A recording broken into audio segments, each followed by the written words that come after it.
Assalamualaikum warahmatullahi wabarakatuh. Saya Isa Ma'ruf dengan NIM 2024 1336012 ingin mempresentasikan hasil atau jawaban saya dari nomor 2 sampai 5 dengan mata kuliah pengantar ilmu ekonomi. Yang nomor 2 yaitu faktor politik.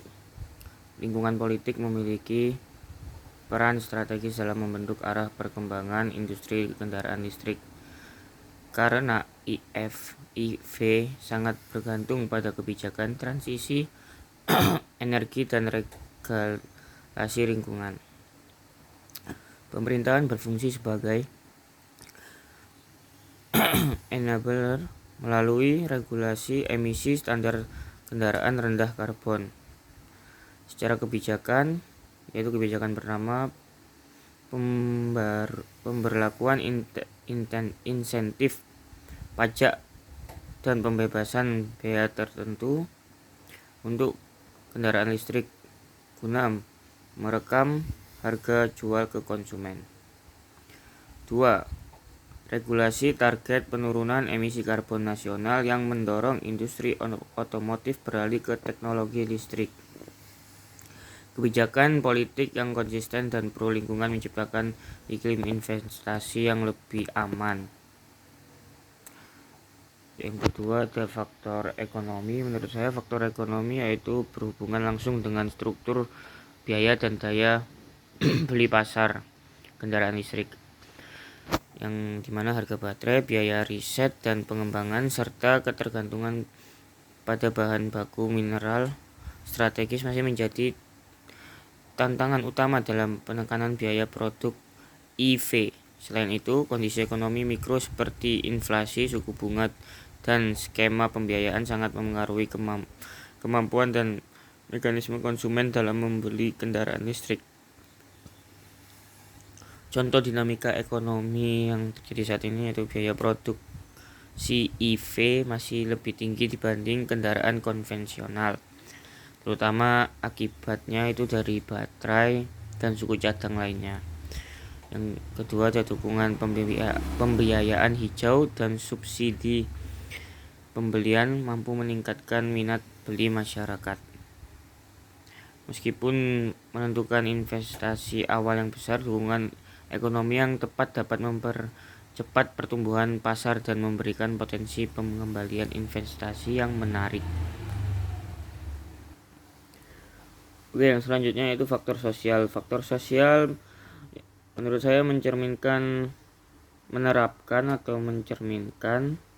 perubahan nilai, sikap, dan preferensi masyarakat terhadap kendaraan listrik, yang dimana meningkatnya kepedulian publik terhadap isu-isu kesehatan, kualitas udara, dan perubahan iklim. EV juga dipersiapkan sebagai simbol inovasi dan gaya hidup modern. Contohnya yaitu konsumen semakin mempertimbangkan dampak lingkungan dalam keputusan pembelian kendaraan. Kendaraan listrik diasosiasikan dengan teknologi maju dan citra berkelanjutan. Perubahan sosial ini menciptakan permintaan yang bersifat struktural dan berkelanjutan. Yang kemudian ada faktor teknologi, yang dimana faktor teknologi adalah merupakan fondasi utama dalam industri kendaraan listrik. Kemajuan teknologi, baterai, efisiensi motor listrik, dan sistem pengisian daya menentukan daya saing produk EV. Namun, keterbatasan infrastruktur pengisian daya saing masih menjadi hambatan utama dalam sesuatu untuk adopsi kendaraan listrik secara pasif atau masif.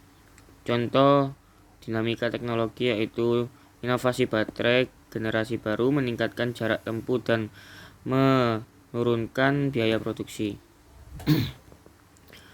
Lalu ketersediaannya stasiun pengisian listrik atau baterai. Investasi pada teknologi dan infrastruktur pendukung EV membuka peluang pertumbuhan besar. terutama bagi perusahaan dan industri motor listrik. Selanjutnya yang nomor 3 yaitu dampak inflasi terhadap ekonomi mikro. Inflasi yang tinggi tidak hanya mengikis daya beli secara langsung, tapi menurut saya juga menciptakan ketidakpastian ekonomi yang lebih luas bagi rumah tangga. Terus tekanan biaya untuk perusahaan terutama UMKM, dampak terhadap kebiasaan menabung dan perencanaan keuangan rumah tangga. Dampak inflasi ekonomi makro, hubungan dengan pertumbuhan ekonomi dan siklus bisnis. Inflasi yang tinggi dan tidak stabil dapat mengganggu mekanisme normal pertumbuhan ekonomi. Potensi kenaikan ketimpangan pendapatan dan kekayaan. Selanjutnya nomor 4 yaitu hubungan antara jumlah pengangguran dan kondisi ekonomi satu wilayah. Pengangguran dan aktivitas ekonomi. Tingkat pengangguran sering menjadi barometer seberapa efektif suatu wilayah memanfaatkan faktor produksi tenaga kerja. Mengonfirmasi bahwa peringkat PDB biasanya berkaitan dengan penurunan angka pengangguran.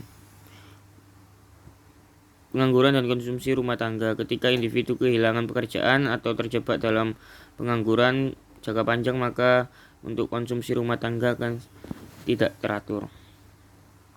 Penggunaan dan keseimbangan sosial ekonomi. Tingkat pengangguran yang tinggi tidak hanya soal angka ekonomi, tapi juga terkait dengan ketidakstabilan sosial.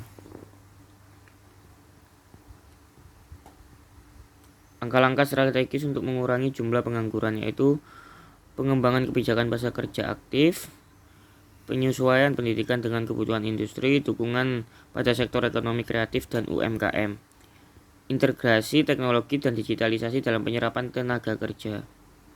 Yang terakhir nomor 5, untuk meningkatkan produk domestik bruto PDB, menurut saya melalui pertumbuhan jumlah wirausaha dan pemerintahan perlu menerapkan beberapa regulasi dan kebijakan yang tepat sasaran, yang dimana penyederhanaan perizinan usaha dan kepastian hukum sebagai penting untuk dapat agar wirausaha dapat berproses secara efisien.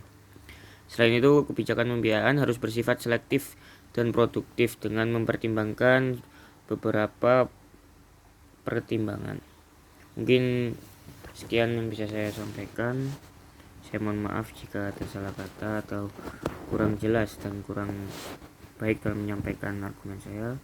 Assalamualaikum warahmatullahi wabarakatuh.